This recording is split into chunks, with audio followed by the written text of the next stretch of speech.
تاب عبداللہ بن یوسف و ابو صالح و تاب و حلال رداد الطوری قال ابن المعبر بوادرو في قالتنا محمد موسى اسماعيل قال اخبر ابو عوان تقدنا مسلم بن عائشة قال حدثنا سيدنا بن جبير عباس بن عمر في قوله تعالى لا تحرك بلسانك تعجل به قال كان مسلم بعلم شدة كان ما يحرك شفتيه فقال عباس رضي الله عنه انا احرك مالك كما كان مسلم يحركهما قال سيدنا احركهما كما رأيت ابن عباس رضي الله عنه يحركهما فحرك شفتيه فانزل الله تعالى لا تحرك بلسانك تعجل به ان علينا جمع القرآن اے جمع لك صدر وتقرأ واذا قرأنا فاتبع القرآن فاستمع له وانصت ثم ان علينا بيانا ثم علينا ان تقرأ فقال وسلم قال ذلك اذا اتى جبريل استوى فاذن طلب جبريل قال النبي صلى الله عليه وسلم كما قال.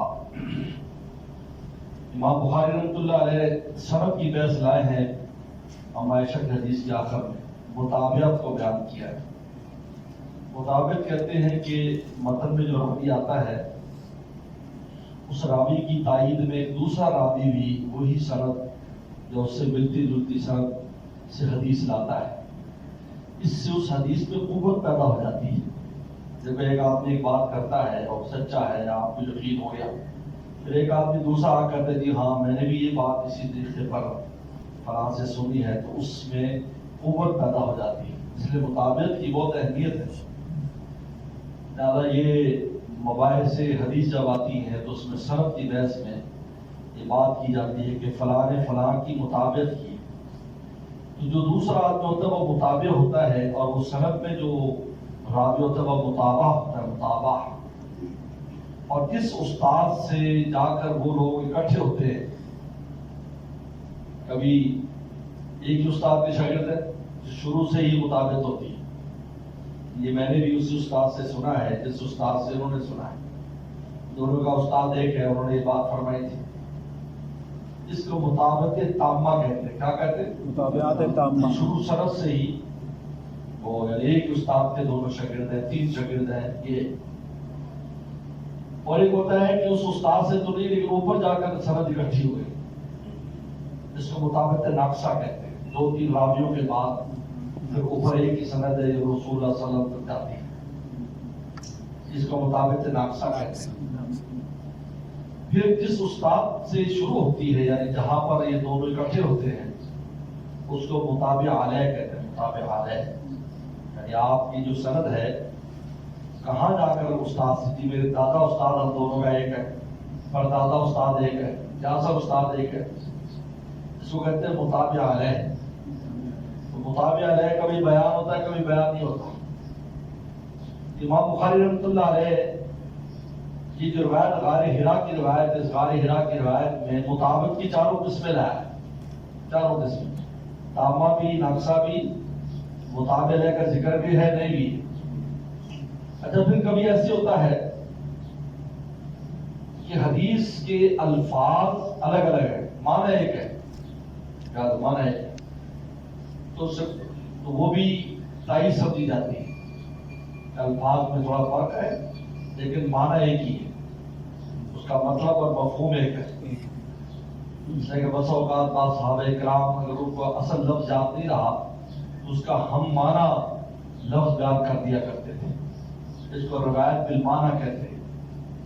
لہذا اصل روایت جو آئی ہوتی ہے اس سے ملتا جلتے معنی کے ساتھ دوسرا راوی لاتا ہے کہ میں نے بھی سنا ہے جس کا یہ مفہوم ہے. اس لیے وہ بھی اس کی تائید ہوتی ہے کہ رسول اللہ صلی اللہ علیہ وسلم نے یہ بات فرمائی. لہذا فرمانے تابع ہو مطابق کیے تابع ہو. یہ شروع سے یہ سمجھو امام بخاری کا جو استاد ہے یہ اس کے ساتھی ہے. یہ دونوں ساتھی ہیں. کون؟ تابع ہو مطابق عبداللہ بن یوسف ابو صالح یہ دونوں ساتھی ہیں اور اصل سند ہے یحییٰ ابن بکیر کی. یحییٰ ابن بکیر استاد ہے امام بخاری کا جس سے امام بخاری نے سنا. اور یحییٰ ابن بکیر نے حدیث لیے لیث سے. کس سے لیا؟ لیث سے. ان دونوں نے یہ بھی لیث کے شاگرد ہے تو مطابق تامہ ہے شروع سے مطابق. ان 2 حضرات نے یہی روایت عبداللہ یوسف ابو صالح تابع ہو کی ضمیر لیث کی تو لوٹ رہی ہے. یحییٰ بکیر کی طرف. یحییٰ ابن بکیر کی مطابق کی ہے عبداللہ بن یوسف ابو صالح نے شروع سے کی ہے، یعنی جو امام بخاری کا استاد کے استاد ہے وہ ان کا بھی استاد ہے، لہٰذا شروع سے یہی سند لا کر یہ روایت بیان کی. بتاؤ ہلال بن رداد الزہری، اور مطابق کی ہے ہلال بن رداد نے زہری سے. اب امام زہری جو ہے میں نے پہلے بتایا امام بخاری زہری میں 100 سال کا فاصلہ ہے، تو لہذا معلوم ہوا کہ شروع سے مطابق نہیں ہے. یہ ہو کی ضمیر کدھر لوٹ رہی ہے؟ زہری کا شاگرد کی طرف. زہری کا شاگرد عقیل ہے، یعنی جب عقیل اور لیث اب عقیل سے مطابق کی ہے ہلال بن رداد نے. اور امام زہری کو بیان کیا ہے کہ امام زہری سب اکٹھے ہیں.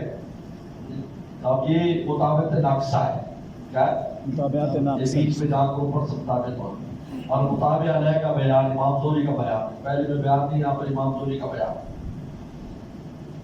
قال یونس معمر فوادہ، یونس اور معمر کہتے ہیں یجف فوادہ. ہم عائشہ کی روایت میں آ رہا ہے کہ دل کبکبا رہا تھا، اور اس روایت میں آتا ہے کہ یہ جو کندھے تھے رسول اللہ کے وہ کبکبا رہے تھے ایسے. لہٰذا اس میں کوئی اختلاف نہیں ہے. جب انسان کے دل پہ خوف طاری ہوتا ہے تو دل بھی دھڑکتا ہے اور جسم بھی میں بھی کبکباہٹ آتی ہے. لہٰذا بعض نے اندر کی کیفیت کو بیان کیا، بعض نے بارے تو یہ روایت بالمعنی ہے. لہٰذا پہلے اس سے تائید ہو گئی کہ دوسری روایت کی انہوں نے بھی اسی طرح کی روایت بیان کی. وجہ رکھو احادیث میں جتنی زیادہ سندیں آتی ہیں اور جتنے زیادہ راوی اتنی وہ مضبوط ہوتی چلی جاتی ہے، اس کے اندر اس کا درجہ اعلیٰ ہوتا چلا جاتا ہے. اس لیے اس کی بڑی تلاش کی جاتی ہے کہ اس روایت سے اور بھی کوئی راوی لایا. آج اسی وجہ سے آپ نے اپنے ترمذی میں پڑھا ہوگا معافی الباب، اس باب میں اور بھی صحابہ سے روایت ہیں. ترمذی ایک صحابی کے روایت لائے گا اور اشارہ کرے گا اور صحابہ سے بھی ہے. پھر اس کی تلاش میں ہمارا حضرت بن نوری رحمۃ اللہ علیہ نے اس کی تلاش میں پھر غور کیا، جس کو تلاش کیا جائے ان روایات کو. محمد اشارہ کرے گا ہے کہاں، تو اس کے لیے ہمارے استاد مولانا حبیب اللہ ڈاکٹر غلام مختار صاحب کی ڈیوٹی لگائی.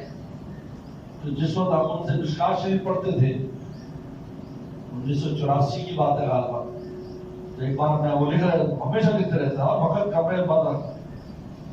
میں نے تو کہا کہ اس وقت تک 17,000 اوراق لکھ چکا ہوں، 17,000 10 جلدوں میں چھپیا ہو.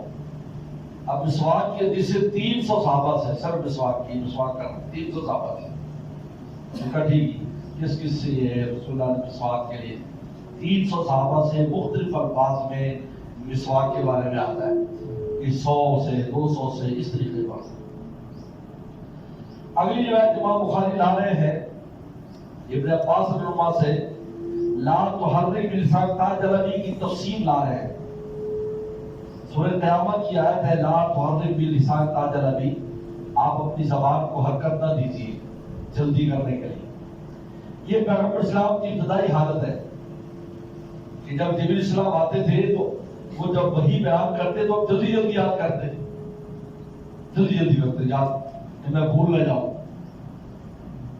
یہ ابتدائی حالت ہے. تو اللہ تعالیٰ فرمایا کہ یہ آپ فکر نہ کرو، بس آپ سنتے رہو، یہ یاد کرانا ہمارا کام ہے. آج سے پہلے آپ کو بڑی تکلیف ہوتی ہے، ایک تو وحی کا بوجھ ہوتا تھا، وحی کا بوجھ، پھر سننے کی اس کو غور سے سننا اور پھر اس کو ساتھ ساتھ دہرانا. یہ کئی مشقتیں رسول اللہ پر جمع ہو جاتی ہیں. یعالج من التنزیل شدۃ، پیغمبر اسلام وحی میں بڑی تکلیف برداشت کرتے تھے. اللہ نے آسانی فرمایا کہ لا تحرک، بس آپ سنیں. آپ سنتے تھے اور آپ کو ساری وحی ایک ایک لفظ زیر و زبر کے ساتھ یاد ہو جاتی. تاج ان علینا جمع قرآن، ہمارے ذمے اس کو جمع کرنا بھی آپ کے سینے میں، اور قرآن آپ کی زبان سے پڑھوانا ہمارے ذمے. آپ کا کام یہ ہے اذا قرأناہ فاستمع قرآن، ہم جب بیان کریں یعنی ہمارا فرشتہ وہی بیان کرے آپ غور سے سنیں. فاستمع قرآن، اس لیے ہم کہتے ہیں کہ جب قرآن مجید پڑھا جاتا ہے مسجد میں تو پیچھے قرأت نہ کی جائے، اس لیے کہ ایک ادب کے خلاف ہے. وہ اپنی پڑھ رہا ہے، وہ اپنی پڑھ رہا ہے. دیکھا حرمین میں وہ ساتھ جو ہے وہ پڑھ رہا ہے، اپنی سورہ فاتحہ پڑھ رہا ہے، وہ حالانکہ اتنی اعلیٰ قرات کر رہا ہے اور اتنی وہ ادھر توجہ نہیں، وہ اپنی فاتحہ پوری کرنے کی فکر ہے. عجیب آدمی. یعنی میں کہ یہ بالکل ترتیب عقل کی بھی خلاف ہے بات. بولو بھائی. وہ جو ہے وہ عقیلی پڑھ رہا ہے، شریعت پڑھ رہا ہے، سدیس پڑھ رہا ہے، جوہینی پڑھ رہا ہے، اتنے بڑے بڑے قاری صاحب کو وجہ تاریخ ہو جائے. اب یہ ساتھ جب اور اونچی آواز سے پڑھ رہا ہے، کیوں؟ اس لیے کہ اس کی وجہ سے پڑھ نہیں پاتا نا، تو اونچی تھوڑی کر دیتا ہے، اور بچہ جو ساتھ کا حافظ حاجی صاحب ہے اس کی نماز بھی خراب کرتا ہے. یہ بالکل ابو حنیفہ رحمۃ صحیح فرمایا کہ بھائی تم سنو، ان کی سنو، بس جاری نماز میں ان کی سنو. تو پڑھ رہا ہے بس خاموش رہنا ہی کافی ہے. اور امام صاحب اللہ کے دربار میں آپ کی عرض معروض پیش کر رہا ہے، لہذا تم تائید کے سارے بولنے لگیں گے تو کیا سمجھ میں آئے گا. لہذا یہاں دیکھیے فست میں رہو، فست میں رہو، غور سے سن. استماع کہتے ہیں خوب دھیان لگا کر سننا. سماعی کا استماع کا، اس لیے قرآن کے لفظ استماع ہے. اذا قرئ القرآن فاستمعوا له، غور سے غور سے. فاسمعونی کا فاستمعوا له، جہاں بھی یہ اذا قرأناه فاستمعوا قرآن، اس بات یاد رکھو، بہت غور سے سنیے ہمارے قرآن کو. ثم ان علینا بیانا، پھر بیان بھی ہمارے ذمہ ہے. تو آپ کے سینے میں جمع کرنا، آپ سے پڑھوانا اور اس کی تفسیر کرانا، یہ ہمارے ذمہ ہے. اللہ تعالیٰ نے یہ وعدہ فرما کر پیغمبر السلام کو جناب تسلی دے دی. جب آپ کو کوئی ضرورت نہیں ہے کہ آپ مشقت برداشت کریں، وہی کا اپنا بوجھ اتنا ہوتا ہے، وزن اتنا ہوتا ہے، جیسے میں نے پہلے بیان کیا. لہٰذا پھر جبریل السلام آتے تھے، وہ پڑھتے جاتے تھے، آپ سنتے جاتے تھے، وہ چلے جاتے، آپ صحابہ کرام کو تلاوت فرما دیتے. یتلو علیہم آیاتہ، کہ یہ قرآن مجید نازل ہوا ہے. تو چونکہ یہ پیغمبر السلام کی ابتدائی حالت ہے، اس لیے امام بخاری رحمۃ اللہ علیہ اس کو شروع میں لائے ہیں بدء الوحی میں، کیونکہ یہ بدء الوحی سے اس کا تعلق ہے. لیکن بعد میں جب آپ کو اللہ نے تسلی کرا دی تو پھر اس کے بعد پیغمبر صلی اللہ علیہ وسلم کو پھر مشقت نہیں ہوتی تھی. تو لہٰذا یہ ابتدائی حالت کا بیان، لہٰذا بدء الوحی کے ساتھ اس حدیث کا تعلق ہے. یہ جو حدیث ہے یہ مسلسل کی تحریک کی شفتین، مسلسلات وہ حدیث سے ہوتی ہے جس میں پیغمبر السلام نے کوئی کام کیا ہو، پھر صحابی بھی وہ حدیث بیان کرتے ہوئے کام کرتا ہے. پیغمبر صحابی آئے، رسول اللہ نے بات بیان کی اور ایک مسواک ہدیے میں دے دی. حدیث بیان کی، بات کی اور ہدیہ دے دی. اب وہ جب بھی حدیث بیان کرتے تھے وہ مسواکیں رکھتے تھے. لوگ حدیث سننے آتے تو ہر ایک کو ایک مسواک بھی دیتے تھے. پھر آگے ان کے شاگرد بھی یہ کرتے تھے. اس کو کہتے ہیں مسلسلات. ایک صحابی آئے، پیغمبر صلی اللہ علیہ وسلم نے حدیث بیان کی، آپ کا آب زمزم تھا، آپ نے اس کا آب زمزم پینے کے لیے دیا. وہ جب بھی حدیث بیان کرتے تو لوگوں کو آب زمزم پلاتے. پھر پیغمبر صلی اللہ علیہ وسلم ایک صحابی آئے، آپ نے حدیث بیان کی تو کھجور دے دی. وہ جب بھی حدیث بیان کرتے کھجور دیتے، تو ان کے شاگرد بھی آج تک یہ سلسلہ چل رہا ہے، وہ کھجور دے رہے. تو جس حدیث میں کوئی فعل ہو، کیا ہو؟ فعل ہو. یا جیسے استاد کے پاس گئے جی میں نے حدیث پڑھنی ہے، تو سب سے پہلی حدیث یہ سنائی. جیسے صحابی گئے رسول اللہ کے پاس کہ مجھے کچھ نصیحت کے کچھ، تو فرمایا راحمون یرحم الرحمن.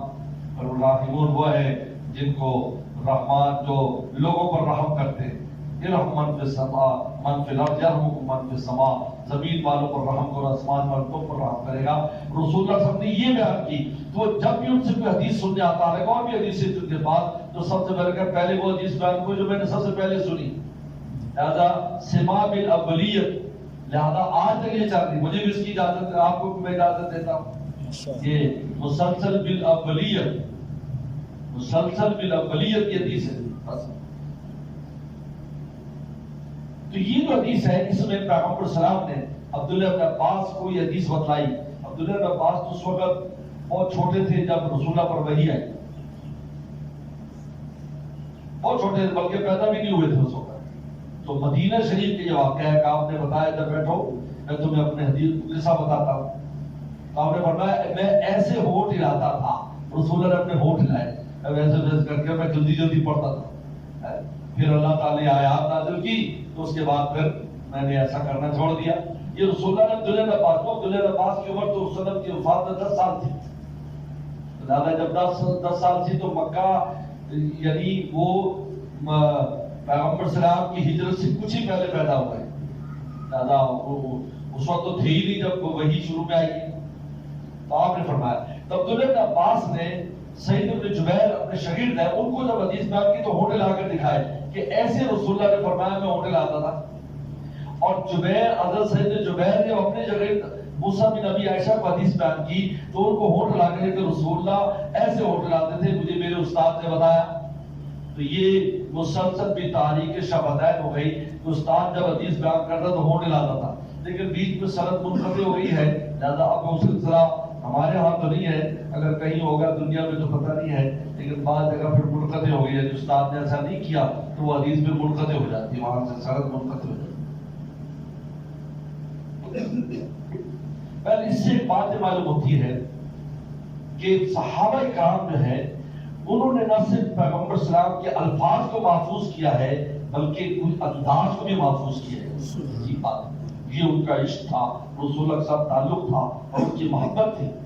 اس لیے حدیث پر اعتراض کرنے والے لوگ اعتراض کرتے ہیں حدیث پر، دراصل یہ دین سے قرآن کے منکر دراصل ہے.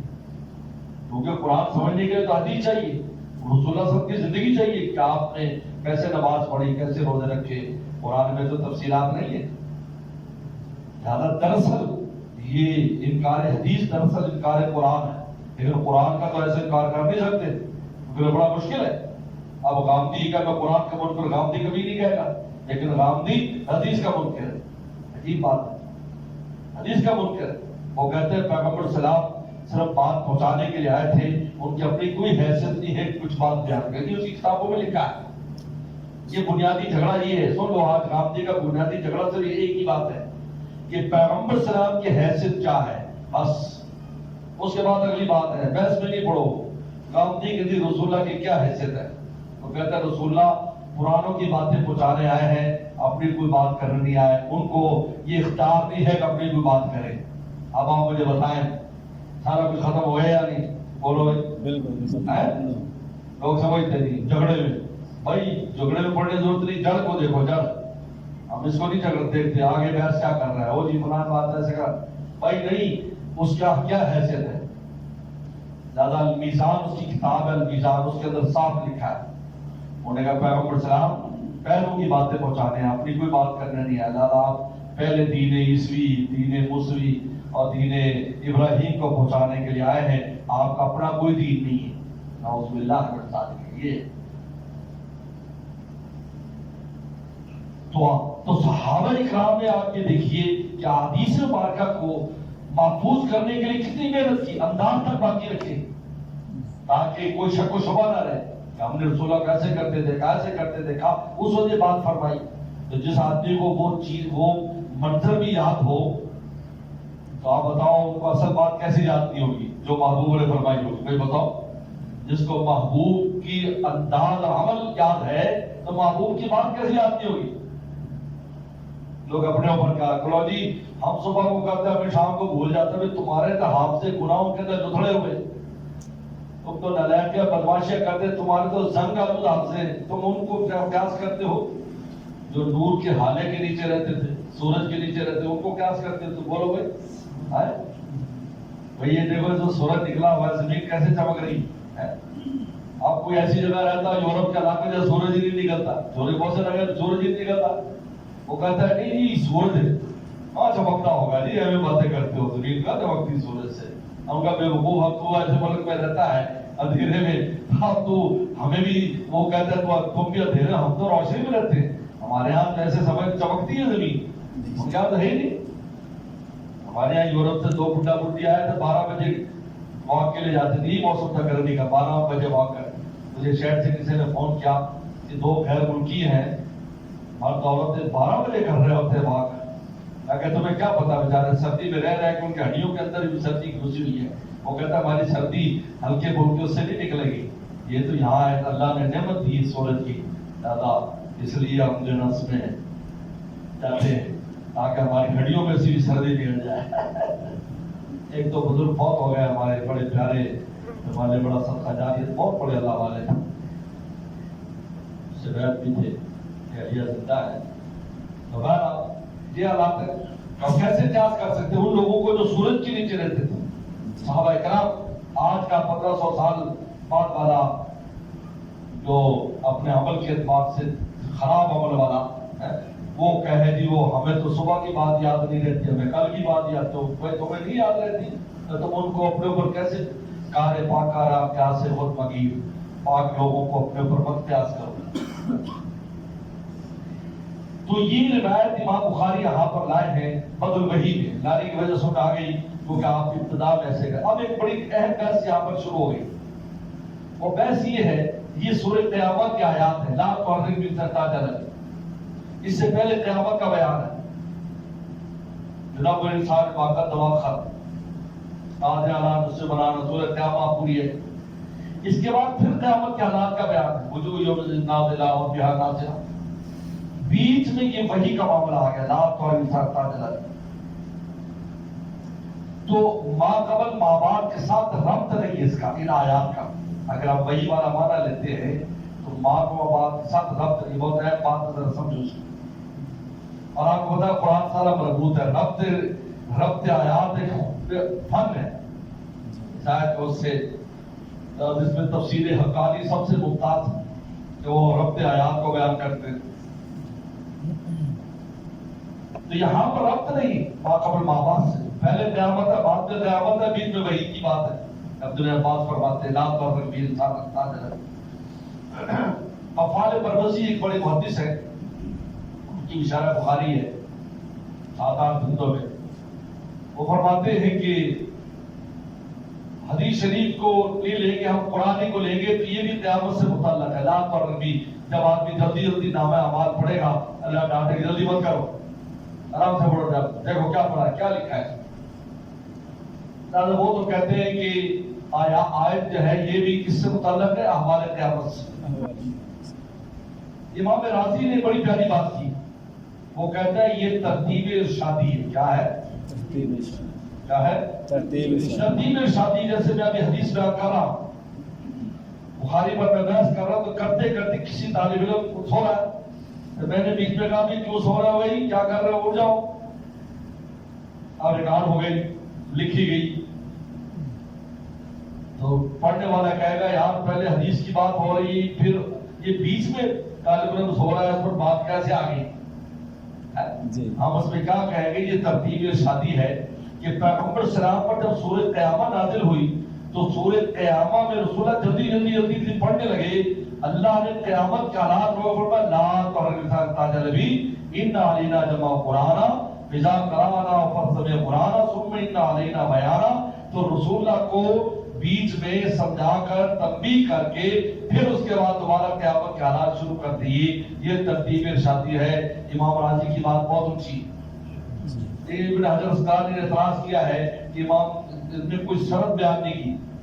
آیا یہ آیات جب اتری تھی اس وقت یہ قیامت سورہ قیامہ کے اندر ہی بات ہو رہی تھی، اس لیے کہ جو آیات اترتی تھی وہ مختلف موقع پر اترتی تھی. آپ فرماتے تھے فلاں صورت میں رکھ دو، فلاں صورت میں رکھ دو، فلاں صورت میں رکھ دو، یہ فرماتے. علامہ ابن کثیر جن کی تفسیر ابن کثیر بڑی مشہور تفسیر ہے، 5 تفسیریں بنیاد ہے تفسیروں کی، جن میں ابن کثیر کی تفسیر بھی اور امام راضی کی تفسیر بھی، علامہ جو ہے وہ قرطبی کی تفسیر بھی ہے، تفسیر قرطبی وہ بھی اس کی بنیاد ہے. تفسیر کشاف ہے یہ بھی اس کی بنیاد ہے. 5 تفسیریں تقریباً. وہ یہ فرماتے ہیں کہ اللہ تعالی نے قرآن مجید میں 2 کتابوں کا بیان کیا ہے، کتاب العمل اور کتاب الاحکام. کتاب الاعمال نام اعمال کہ تمہیں کتاب دی جائے قیامت کے دن، ہر ایک کے ہاتھ میں صحیفہ ہوگا پڑھو.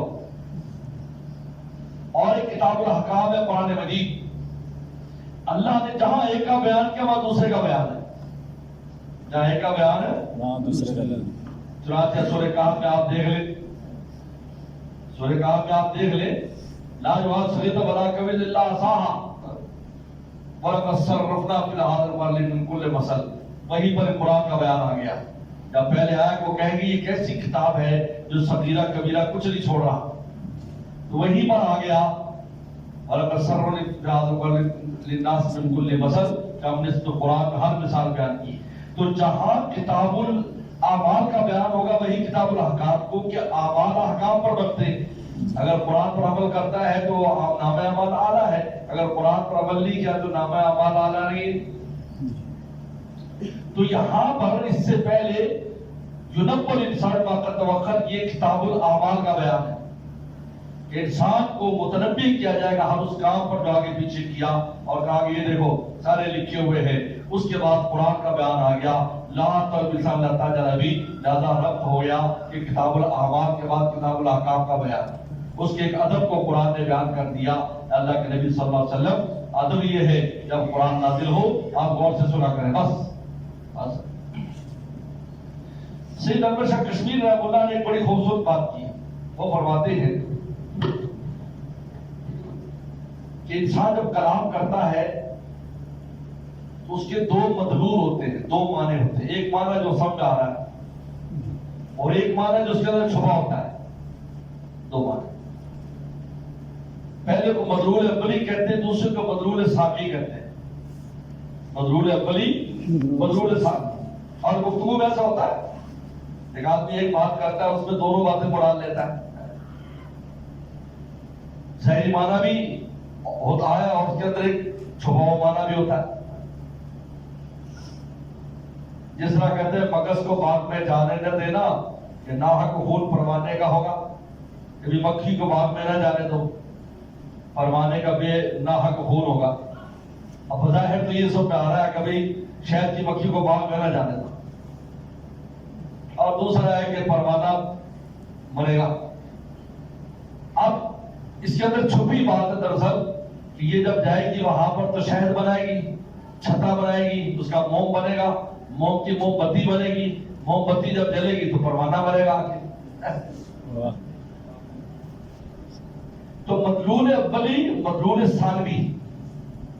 تو یہاں مدلول اولی جو ہے قرآن میں یہ تو قیامت سے متعلق ہے کہ دیکھ جب نامہ بن دیا جائے گا جلدی جلدی مت پڑھو.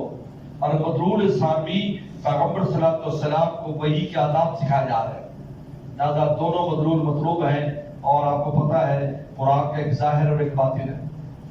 لہٰذا ظاہری معنی ہوتا ہے اور اس کے اندر سے اور معنی نکالے جاتے ہیں. لیکن حضرت مولانا شبیر عثمانی رحمۃ اللہ علیہ تفسیر میں ان کا مقام بہت اونچا ہے. مولانا شبیر عثمانی بہت اونچے مفسر ہے. لہٰذا آپ کی جو چھوٹی سی تفسیر ہے تفسیر عثمانی بظاہر چھوٹی سی ہے لیکن بڑی بڑی تفسیروں کے مسئلے اس میں حل ہوتے ہیں. ٹھیک بات ہے, تھوڑی سی بات ہوگی لیکن اسی میں ساری بات آ جاتی ہے. اگر کئی تفسیر میں سمجھ میں نہ آ رہا ہو تو وہاں دیکھ لو, تو 4 سطروں میں ساری باتیں دیکھ لیتے ہیں. بہت اونچا مقام ہے تفسیر میں. وہ یہ کہتے ہیں کہ دراصل ربط کے لیے آیت کا آیت سے جڑنا ضروری ہوتا ہے, مضمون کو مضمون سے جڑا جاتا ہے. کیا کیا جاتا ہے؟ مضمون کو مضمون کے ساتھ جڑا ہے. کہ پہلے جو مضمون بیان ہوا ہے بعد کے آیات کا مضمون اس سے ملنا چاہیے. تو چنانچہ پہلے مضمون ہے ناقص بیوم القیامہ ولا بنفس اللوامہ اینصر اللہ عظامہ بلا قادر علی مصیبہ بنانا.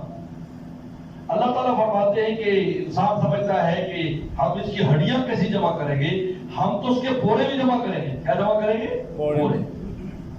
کیونکہ سب سے کمزور یہ ہے کیونکہ اس کے اندر جو رگیں بہت باریک ہیں, اگر باریک نہ ہوتے حرکت نہیں کرے گا. لہذا مرنے کے بعد سب سے پہلے انسان کی ناک ختم ہوتی ہے, کان ختم ہوتے ہیں, پھر یہ پورے ختم ہوتے ہیں. پورے یہ ہاتھ پورے گر جاتے ہیں, الگ ہو جاتے ہیں. اللہ فرماتے ہیں تم کہتے ہو تمہاری ہڈیاں, ہم تو تمہارے پورے بھی جمع کریں گے اور ان کو بھی اکٹھا کر دیں گے. اور ایک ایک بات اور ایک ایک گناہ جو تم نے کیا ہوگا ہم تمہیں بتا دیں گے کہ تم نے یہ کیا تھا وہ کیا تھا. اب اس کی نظیر پیش کی, نظیر پیش کی, ایک نظیر پیش کی. یہ قرآن کا ایک معجزہ نظیر پیش کرتے ہیں. جیسے ہماری زندگی کی نظیر پیش کی کہ تمہاری زندگی کیا ہے, کھیتی کی طرح ہے. کھیتی لگتی ہے, لہراتی ہے, دیکھتے دیکھتے یعجب الکفار نباتا, کسانوں کو بہت پیاری لگتی ہے، ماشاءاللہ ماشاءاللہ، اور کچھ دن کے بعد پھر وہ کٹ جاتی ہے، زمین صاف ہو جاتی ہے، تو لوگ کہتے ہیں یار یہاں کو بھی کوئی کھیتی تھی، بھیا منظر دیکھا ہے، اب گندم کٹ گئی، ایک سرسبز گندم تھی اب کٹ گئی، وہاں دیکھو بالکل کس طریقے پر خوش ساری جگہ ہوئی ہے۔ کہا کہ تمہاری زندگی ایسی ہے کہ ایک بہار آتی ہے، جوانی آتی ہے، سرسبز ہوتی ہے، اور پھر بڈھا ہو جاتا ہے، اور بڈھا ہو کر پھر قبرستان پہنچ جاتا ہے، فوت ہو جاتا ہے، دنیا سے چلا جاتا ہے، تو پھر اس کے بارے میں لوگ جانتے بھی نہیں کہ ہے کون۔ آج ہمارے دادا کے بارے میں پوچھے کرنے میں تو لکھ ہی ہوئی نہیں، میں تو نانا ملی آدمی نہیں۔ وہ لوگ جن کے نام ہم جانتے ہیں، جن کے نام گھر میں سنتے ہیں، اس سے پہلے تو کیا کہنا۔ یہ نظیر پیش کی اللہ نے ہماری زندگی کی کھیتی کے ساتھ، پھر زندگی کی نظیر پیش کی کہ لاب و لاب ہے، پھر باپ کی کثرت کے لیے بھاگتا پھرتا ہے، اولاد کی کثرت کے لیے کوشش کرتا ہے، پھر تفاخر کرتا ہے، او میرے اتنے فیکٹریاں، میرے اتنے بچے، میرا یہ۔ اس کے بعد زیر زمین چلا جاتا ہے، کوئی جانتا بھی نہیں جو ہے کون، کہاں فیکٹری والا کون ہے۔ بڑے بڑے نام تھے جب پاکستان بنا، بڑے بڑے ان کے نام تھے، ایسے پاکستان کے مالک تھے وہ، خزانوں کو اتنا پیسہ تھا۔ ان میں سے اکثریت وہ تھی جو مری تو اے ٹی والوں نے کفن دیا۔ اے ٹی والے، میں نے ایک دفعہ رپورٹ پڑھی کہ پاکستان کے جو شروع میں بڑے بڑے لوگ تھے، آج بھی بہت سے لوگ مشہور ہیں، تو جب مرے تو اے ٹی والے نے کفن دیا، کفن کے پیسے نہیں دے۔ اللہ تعالیٰ نظیر پیش کرتے، نظیر پیش کی کہ تم کہانیاں کیسی جمع کریں گے، اور کیسے ہر بات ہماری اللہ تعالیٰ نے بتائے کہ تو نے فلاں وقت یہ کیا تھا، فلاں وقت یہ کیا تھا۔ فرمایا نظیر دیکھو یہ امی ہے، ہمارے پیغمبر امی ہے، پڑھے ہوئے نہیں ہے، 40 سال تم میں رہے، تم جانتے ہو نہ لکھنا جانتے ہیں نہ پڑھنا جانتے ہیں، لیکن دیکھو کیسا فصیح و بلیغ قرآن، ایک ایک اس کا حرف اور ایک زیر و زبر اپنی زبان مبارک سے کیسے بیان کر رہا ہے۔ کہا کہ لا تجزن تاج الابی، اللہ نے فرمایا کہ دیکھو ہم نے ان کے سینے میں سارا جمع کر دیا، اور اس کے مطالب اور معانی ایسے دریا سمندر ہمارے محبوب نے بہا دیے۔ اگر اللہ اس پر قادر ہے، امی کو قاری بنا سکتا ہے، تمہاری ہڈیوں اور جوڑوں کو اور تمہارے کیے ہوئے اعمال کو کیسے نہیں بتا سکتا۔ یہ نظیر پیش کیا جاتا ہے۔ یہ دیکھو دنیا میں دیکھو ہماری اتنی قدرت ہے، یہ امی ہے بالکل، لیکن دیکھو بڑے بڑے پڑھے لکھے تمام انبیاء صلی اللہ علیہ وسلم کے علوم ایک طرف اور رسول اللہ کا علم ایک طرف،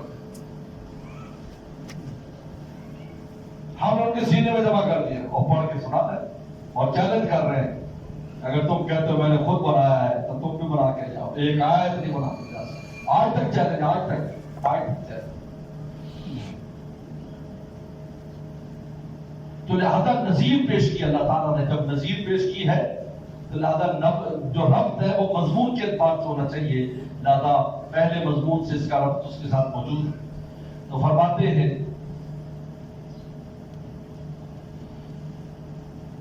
ابن عباس فرماتے ہیں لا تجزن تفسیر فرما رہے ہیں کان وسلم یعالج تزین شدت، پیغمبر سلام وحی میں سختی برداشت کرتے تھے، ایک وحی کا ثقل اور بوجھ، اور پھر ساتھ ساتھ پڑھنے کی مشقت اور سننا۔ کان مما یحرک شفتیہ، رسول اپنی ہونٹوں کو حرکت دیتے تھے۔ فقال عباس نما انا احرکہما لک، ابن عباس نے کہا سعید بن جبیر سے میں تمہیں حرکت دے کے دکھاتا ہوں، کمان رسول صلی اللہ علیہ وسلم جیسے رسول حرکت دیتے تھے۔ اور سعید نے اپنے شاگرد سے کہا، موسیٰ بن نبی عائشہ سے انا احرکہما، سعید تابعی ہیں، انہیں تبھی تابعی سے کہا، ابن عباس صحابی ہیں، ان کو رسول اللہ نے بتایا اور انہوں نے اپنے تابعی سے شاگرد سے کہا، تابعی سے کہہ رہا ہے انا احرکہما کما رأیت ابن عباس رضی یحرکہما، میں تجھے ویسے حرکت کر کے دکھاتا ہوں جیسے ابن عباس نے کی۔ حرک شفتہ فانزل اللہ تعالی لا تحرک بلسانک تاج الابی، آپ زبان کو حرکت مت دیں۔ اچھا قرآن میں زبان کا بیان ہے اور حدیث میں ہونٹوں کا بیان ہے، تو کوئی وہ نہیں ہے، کیونکہ زبان قرآن نے ایسا بیان کیا ہے کہ انسان زبان ہلاتا ہے لیکن نظر کیا آتا ہے اگلے کو؟ ہونٹ نظر آتے، لہٰذا دونوں میں استعمال نہیں ہے۔ ایک حدیث میں ظاہری اس کا بیان کیا ہے، کیونکہ آپ نے ایک نقل کر کے دکھائی نا، تو وہ ظاہری تو زبان تو اندر ہوتی ہے، اب میں زبان ہلا رہا ہوں لیکن آپ کو تو میرے ہونٹ نظر آ رہے ہیں نا۔ ان علینا جمع و قرآن، ہمارے ذمے جمع کرنا اور پڑھانا۔ اے جمع رکھ، تفسیر ہو رہی، جمع رکھ صدر، کہ بات تفسیر کر رہے ہیں، اس کو آپ کے سینے میں جمع کرنا، وَتَقْرَأُ، اور آپ کا پڑھ کر سنانا ہمارے ذمے، یعنی یاد بھی رہے گا اور آپ سنا بھی دیں گے۔ وَإِذَا قَرَأْنَاهُ فَاتَّبِعْ قُرْآنَهُ، وَإِذَا قَرَأْنَاهُ فَاسْتَمِعْ لَهُ فَاتَّبِعْ قُرْآنَهُ، جب ہم بیان کریں تو خوب غور سے ہمارے قرآن کو سن، فَاتَّبِعْ قُرْآنَهُ فَاسْتَمِعْ لَهُ وَانصِتْ، اور خوب غور سے سنو، خاموش رہو۔ ثُمَّ إِنَّ عَلَيْنَا بَيَانَهُ، پھر ہمارے ذمے اس کا بیان ہے۔ اب بیانہ کی تفسیر ہے تفسیر، بیانہ کا معنی ہے ہمارے ذمے اس کی تفسیر کرانا، یہ بھی ہمارے ذمے ہے، یہ بھی ہمارے ذمے تفسیر کرانا۔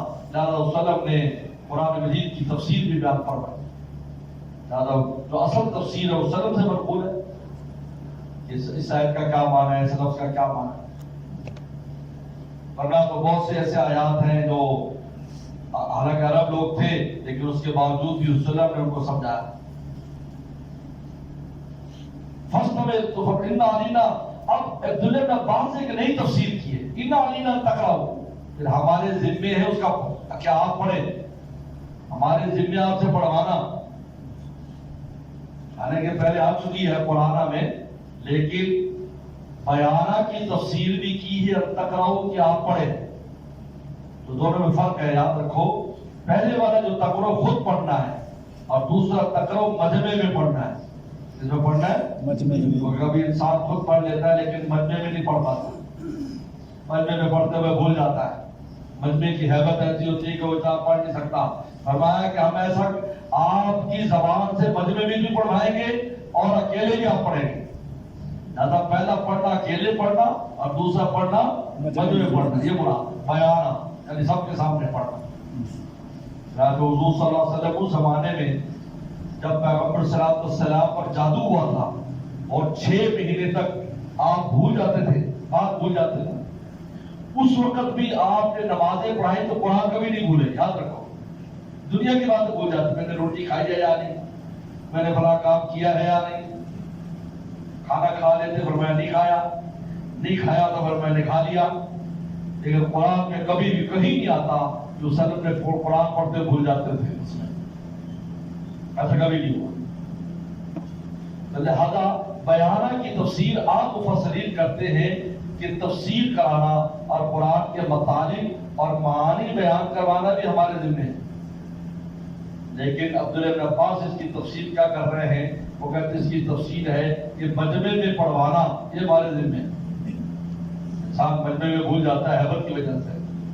امام حفص بہت بڑے آدمی ہیں، روایت حفص ان کی ہے، تو بادشاہ نے دفعہ ان کی دعوت کی تو ان سے نماز پڑھوائی، اور مغرب کی نماز، تو اس میں بھول گئے، پڑھتے پڑھتے بھول گئے، ہو گئے ایک مجمع کی وہ بھی ہوتی ہے لقمہ وغیرہ پیچھے سے دیا ہو، تو جو شاہی امام آیا، وہ جو شاہی مولوی صاحب تھے، اب یہ شاہی مولوی صاحب ان کو تو اچھا نہیں لگتا نا کوئی دوسرا مولوی آ کر وہاں کوئی آ جائے، اب بادشاہ نے تو ان کے اکرام نہیں کیا کہ آپ نماز پڑھائیں۔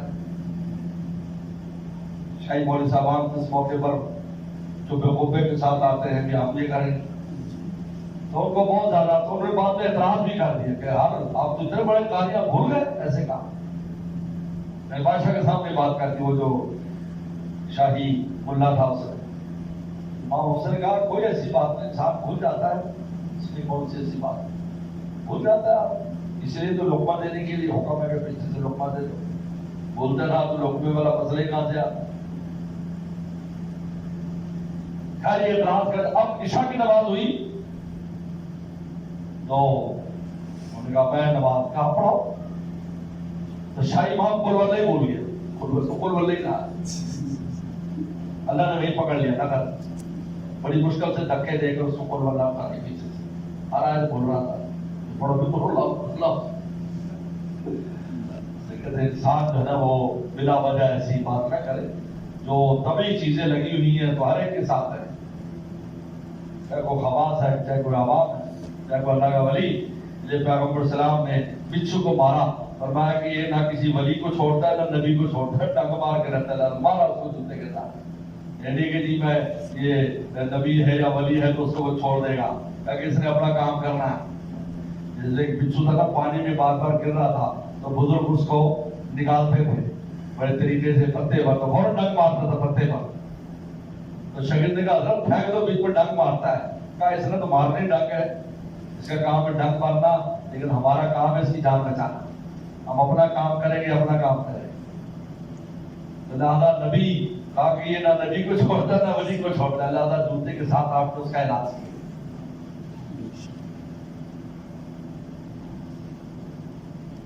فقال وسلم بعد ذلك صلی اللہ علیہ وسلم اذا اتا جب سے آتا فاستمع، تو غور سے سنتے تھے.